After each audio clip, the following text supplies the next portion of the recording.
అత్యున్నత సింహాసనముపై ఆసీనుడా, దేవదూతలు ఆరాధించు పరిశుద్ధుడా. అత్యున్నత సింహాసనముపై ఆసీనుడా, దేవదూతలు ఆరాధించు పరిశుద్ధుడా. యేసయ్యా నా నిలువెల్ల నిండియున్నావు, నా మనసారని సన్నిధిలో సాగిలపడి నమస్కారము చేసేదా, సాగిలపడి నమస్కారము చేసేదా. నా మనసారని సన్నిధిలో సాగిలపడి నమస్కారము చేసేదా, సాగిలపడి నమస్కారము చేసేదా.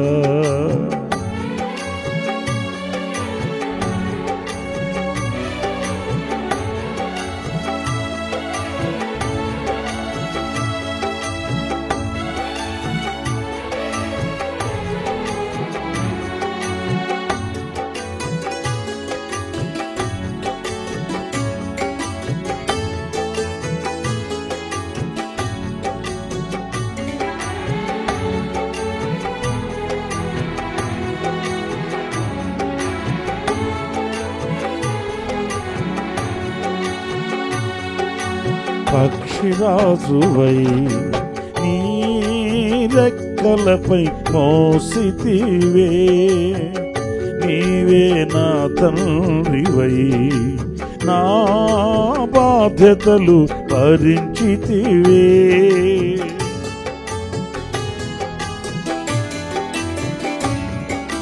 పక్షిరాజువై నీ రెక్కలపై మోసితివే, నీవే నా తండ్రివై నా బాధ్యతలు భరించితివే. యెహోవా నిన్నే మహిమ పరచెద స్తుతి గీతాలతో, స్తుతి గీతాలతో. యెహోవా నిన్నే మహిమ పరచెద స్తుతి గీతాలతో, స్తుతి గీతాలతో. అత్యున్నత సింహాసనముపై ఆసీనుడా, దేవదూతలు ఆరాధించు పరిశుద్ధుడా. యేసయ్యా నా నిలువెల్ల నిండియున్నావు,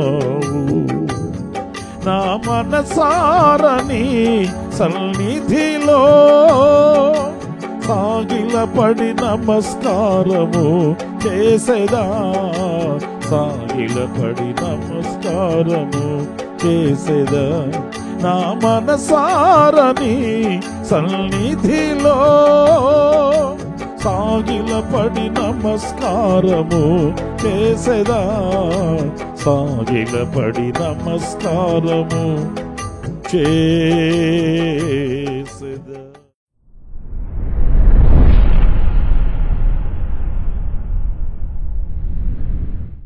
ప్రైజ్ ది లార్డ్. ప్రభువైన యేసుక్రీస్తు ప్రశస్త నామములో మీ అందరికీ హోసన్నా మినిస్ట్రీస్ తరపున హృదయపూర్వకమైన వందనాలు తెలియపరుస్తున్నాను. ప్రభు మిమ్మల్ని ఆశీర్వదించి దీవించునుగాక. ఈ దినమంతా విశేషమైన కృప నా దేవుడు మనకు అనుగ్రహించునుగాక. ప్రియులారా, పరిశుద్ధ గ్రంథంలో మనం పరిశుద్ధుడైన పౌలు రోమా సంఘానికి వ్రాసిన పత్రికలో 15వ అధ్యాయం 14వ వాక్యాన్ని ఈ పూట నేను చదువుతాను, జాగ్రత్తగా ఆలకించండి. నా సహోదరులారా, మీరు కేవలము మంచివారును సమస్త జ్ఞాన సంపూర్ణులను ఒకరికి ఒకరు బుద్ధి చెప్పు సమర్థులనై ఉన్నారని నా మట్టుకు నేనును మిమ్మల్ని గూర్చి రూఢిగా నమ్ముచున్నాను. ప్రియులారా, చూడండి, ఇక్కడ దైవ సేవకుని హృదయంలో ఒక ఆనందాన్ని, ఒక సంతోషాన్ని మనం చూస్తున్నాం. దేనిని బట్టి అనేది ఈరోజు మనం ధ్యానించవలసిన ధ్యానాంశం.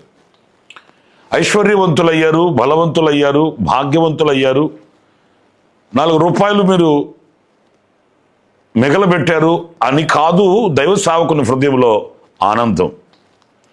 ఇక్కడ ఈ విశ్వాసులైన వారిని బట్టి దైవజనుడు చెప్తున్న మాట, మీరు కేవలము మంచివారు అనేది ఏదో మాటకి చెప్పుకోవడం కాదు, కానీ అవలక్షణాలు, గుణలక్షణాలను బట్టి కలిగే ఒక చక్కటి ఘనత. ఇది బిరుదేమీ కాదు. వారి యొక్క నడవడి, వారి యొక్క స్వాభావికమైన గుణగణాలు, వారు అవలంబిస్తున్న పద్ధతులు, వీటన్నిటిని బట్టి కలిగే ఘనత మంచివారు అనే పేరు. ఇక్కడ మంచివారును అనే మాట మనం గమనించినప్పుడు ఆ మంచి కార్యములను చేయగలిగిన వ్యక్తులు వీళ్ళు అనేది మనం గ్రహించాలి, మనం వారిని గుర్తించాలి. ఏంటి ఆ మంచి లక్షణాలు అనేది చాలా విషయాలు మనకు తెలిసి ఉండవచ్చు, కానీ పరిశుద్ధ గ్రంథంలో మనం గమనించినప్పుడు మనం అనేక విషయాల్ని నేర్చుకోవలసి ఉంటుంది. నేను పేతురు రాసిన మొదటి పత్రిక 4వ అధ్యాయం 9వ వాక్యంలోని వాక్యాన్ని నేను చదివి వినిపిస్తాను. సణుగు కొనకుండా ఒకనికి ఒకడు ఆతిథ్యము చేయుడి. సణుగు కొనకుండా ఒకనికి ఒకడు ఆతిథ్యం చేయాలంటే మంచి లక్షణాలండి ఇవన్నీ. ఈ మంచి లక్షణాలని మనం గుర్తించి వాటిని మనం అవలంబించడానికి సిద్ధపడాలి. ఎందుకంటే మంచిది ఎక్కడ ఉన్నప్పటికీ కూడా మనం సేకరించాలి. ఈ మంచి లక్షణాలు మనకు ఘనతను తీసుకుని వస్తాయి అన్నప్పుడు వాటిని విడిచిపెట్టకూడదు, వాటిని పోగొట్టుకోకూడదు. ఇక్కడ ఒకరికి ఒకడు ఆతిథ్యము చేయుడి, ఒకరికి ఒకడు ఆతిథ్యం ఇచ్చుకొనుడి. నిజమే కదా? ఒకరిని ఒకడు ఆ ప్రేమ అనురాగాలతో, ఒకరికి ఒకడు పరిచర్య చేసే భావముతో, ఒకరిని ఒకరు అర్థం చేసుకోగలిగిన ఆధ్యాత్మికమైన విలువలతో ముందుకు సాగడం ఎంత మంచి లక్షణమో మీరు చూడండి. యేసు ప్రభు కూడా ఆయన శిష్యుల్ని ఆయన ఎలా నడిపించాడు అనంటే, ఒక రోజున యేసుక్రీస్తు శిష్యుల పాదాలు కడిగినట్లు వాక్యంలో మనం చదువుతామండి. అందులో శిష్యులు పేతురు నిరాకరించాడు. ప్రభు, నువ్వేంటి నా కాళ్ళు కడగడం ఏంటయ్యా? నేనెవరిని? మీ స్థితి ఎక్కడ? మీ స్థానం ఎక్కడ?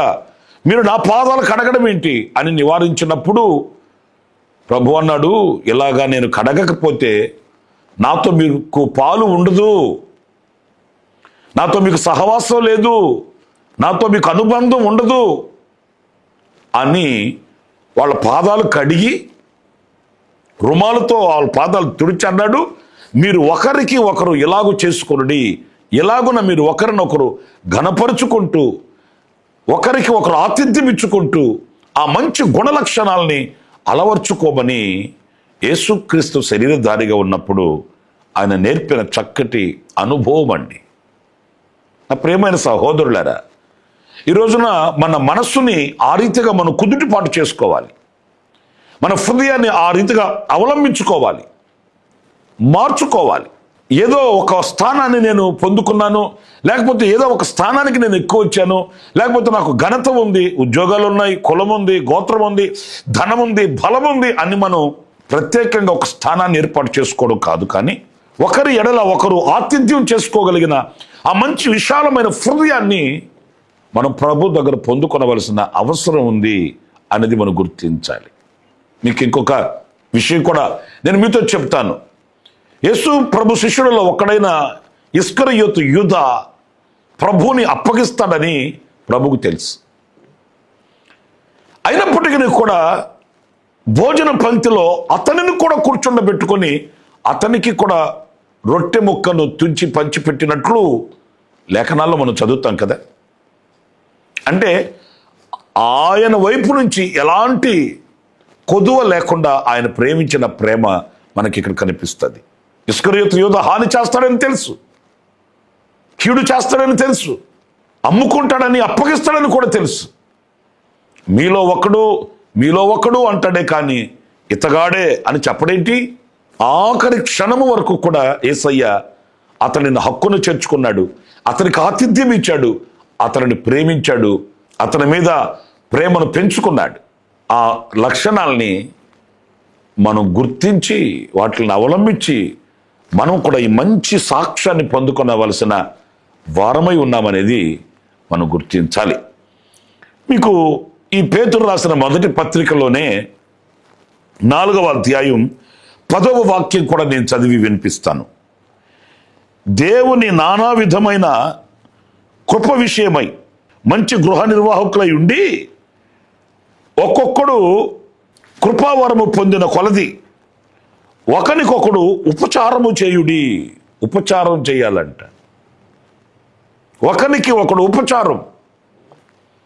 అతడు కృంగి ఉంటే అతనిని బలపరచడం, అధైర్యపడి ఉంటే ధైర్యపరచడం, శోధనలలో శ్రమలలో ఉంటే ఆదరించి ఓదార్పును కలిగించడం, ఉపచారం చేయడం.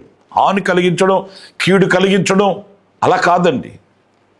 ఈ రోజున లోకపు పరిస్థితి ఎలా ఉంది అని అంటే, ఎదుటివాడు ఏమైనా పర్లేదు, ఆడి కాళ్ళ కింద ఉండే మట్టి నేను తెచ్చుకొని ఆ ఎత్తు మీద నేను నిలబడాలి, ఘనత నేను పొందుకోవాలన్న స్వార్థం పెరిగిపోతున్న రోజులండి ఇవి.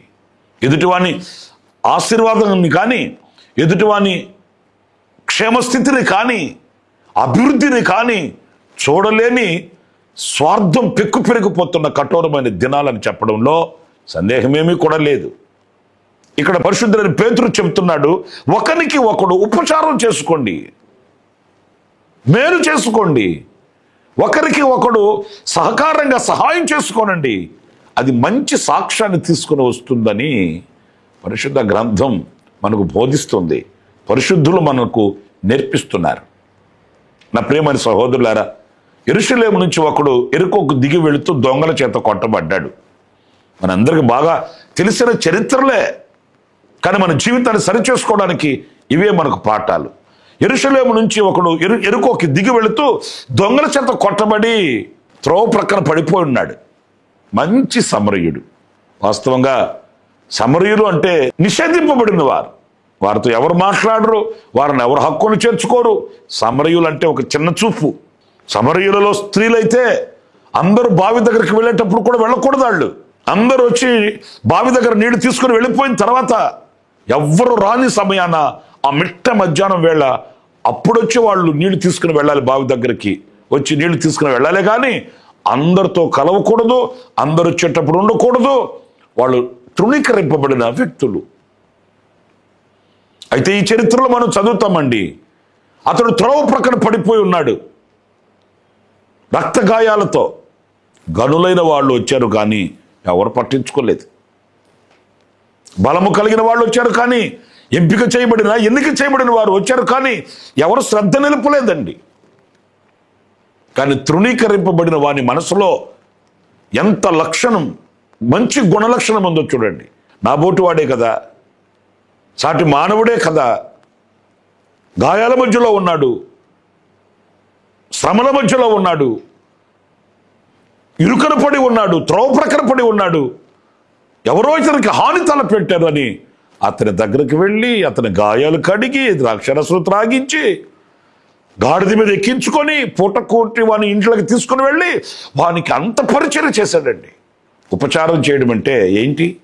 ఏదో దారిని వెళుతూ ఒక రూపాయి 2 రూపాయలు ఎవరో భిక్షగాళ్ళు ఉంటే వాళ్ళకి ఇచ్చి నేను ఉపచారం చేశానని చెప్పుకోవడం కాదు.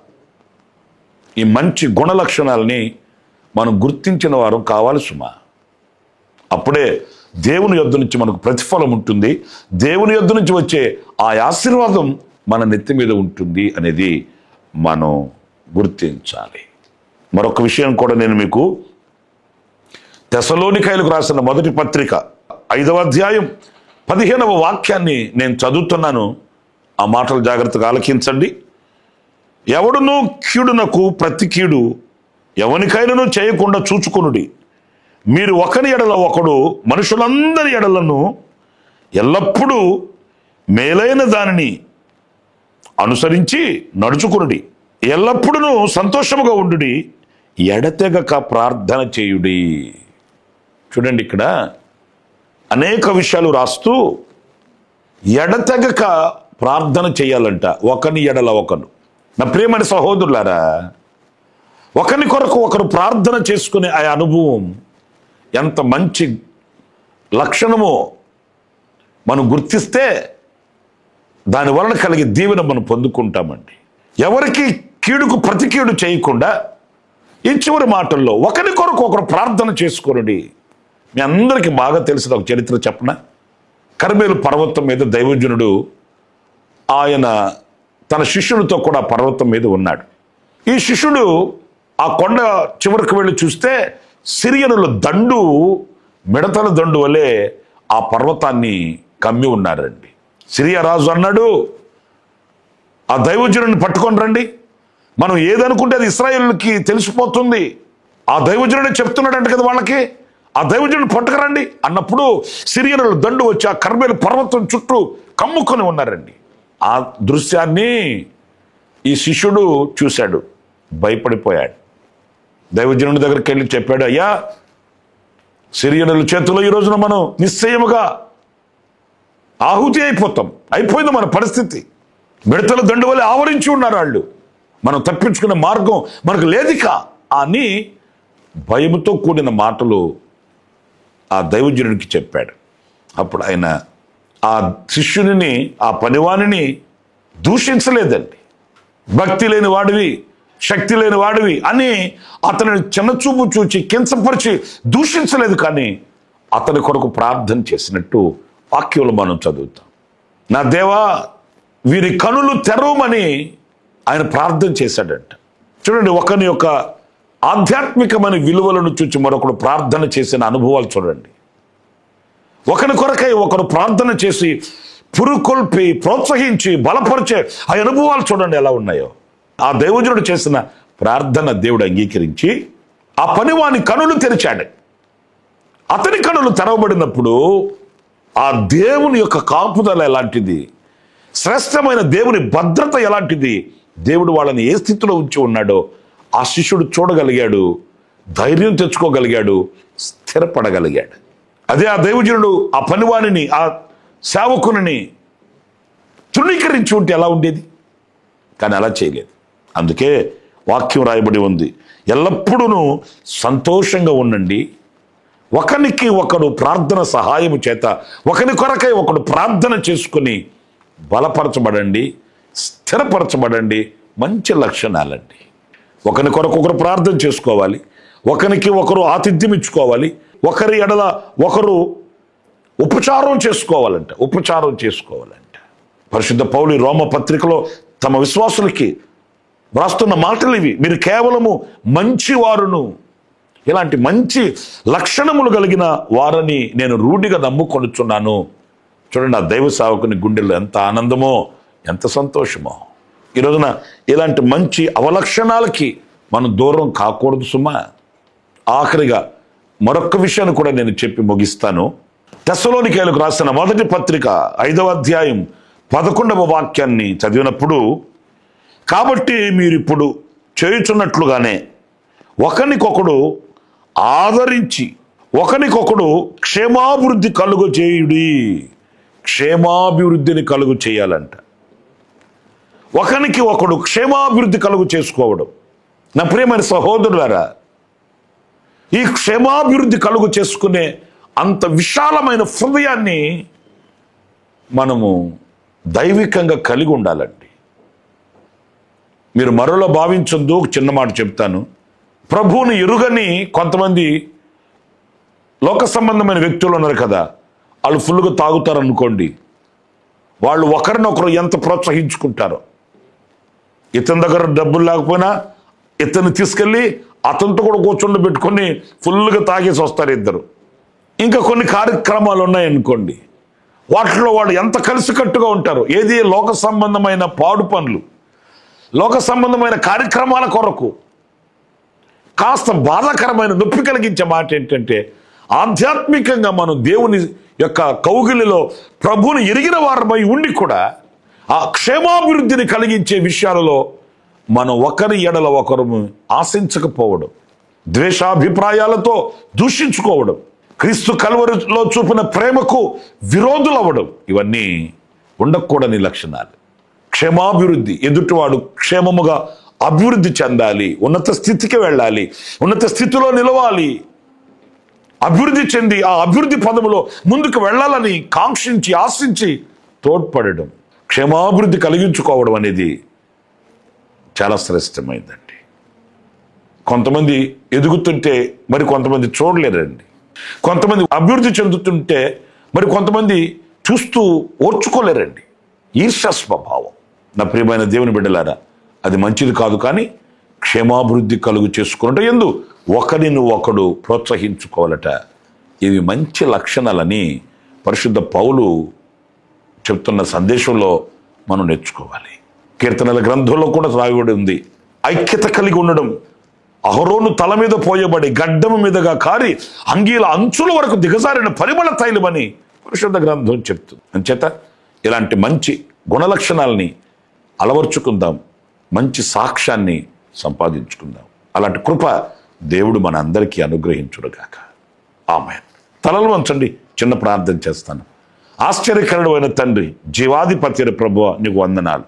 ఈ విశ్వాసపు యాత్రలో, ఈ పరుగు పందెములో మాకు కావలసిన మంచి గుణలక్షణాలని అలవర్చుకోవడానికి సహాయం చేయండి. మేలు చేసి నాయన మంచి సాక్ష్యాన్ని పొందుకొని ఆతిథ్యం ఇవ్వగలిగిన వారమై, అలాగే ఒకరిని ఒకరు సహించుకోగలిగిన వారమై, ఒకరి ఎడల ఒకరిమి క్షేమాభివృద్ధి కలిగే అనుభవాలలో ముందుకు వెళ్ళగలిగిన వారమై, నా తండ్రి అలాంటి మంచి గుణలక్షణాలని మేము జీర్ణించుకోవడానికి సహాయం చేయండి. నేర్చుకోవడానికి, అలవర్చుకోవడానికి కృపను అనుగ్రహించండి. మంచి వివేకమైన హృదయాన్ని మీరు మాకు అనుగ్రహించి, నా తండ్రి నీ కొరకై పత్రికలుగా సాక్షులుగా ఉండటకు సహాయం చేయమని మమ్మల్ని ఒక్కొక్కరిని మీ చేతులు సమర్పించుకుంటూ యేసు నామములో ప్రార్థన చేసి వేడుకొనుచున్నాను తండ్రి. ఆమేన్. ఆమేన్. ప్రభు మిమ్మల్ని ఆశీర్వదించి దీవించునుగాక. ఈ దినమంతా విశేషమైన కృప నా దేవుడు సమృద్ధిగా మీకు అనుగ్రహించుగాక. ఆమేన్. ప్రతిదినము ఈ అనుదిన కృపాను సందేశముల కొరకు, ఇంకా మరిన్ని ఆత్మ సంబంధమైన సందేశాల కొరకు ఈ మా యూట్యూబ్ ఛానల్ ను సబ్స్క్రైబ్ చేసుకోండి. Pastor Ramesh hosanna ministries.